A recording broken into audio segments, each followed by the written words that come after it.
Former President Donald Trump has been removed from the ballot of U.S. state of Illinois.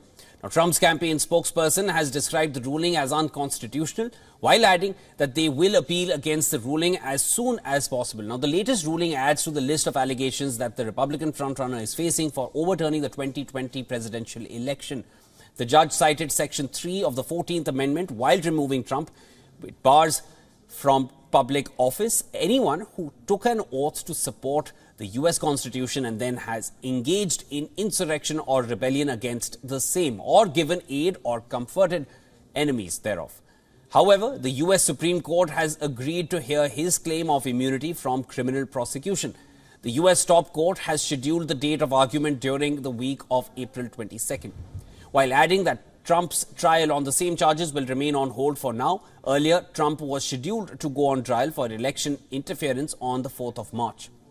The former president has hailed the Supreme Court's decision. In a post on his social media platform Truth, Trump said that a president must be free to make proper decisions.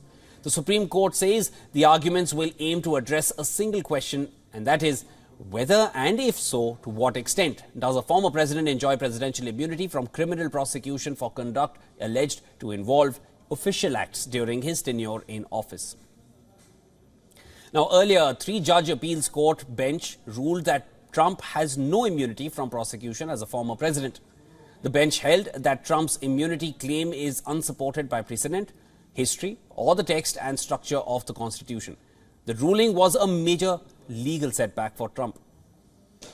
The election conspiracy case against Trump was filed by special counsel Jack Smith in August. The counsel has been pushing for the March start date for his trial.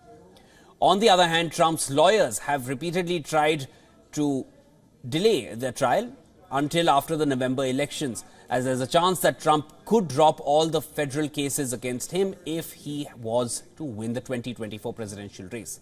Trump is the first former president of the United States to be criminally prosecuted. At the same time, the case once again puts the U.S. top judicial body in a critical situation, as the 6-3 conservative majority includes 3 justices appointed by Trump.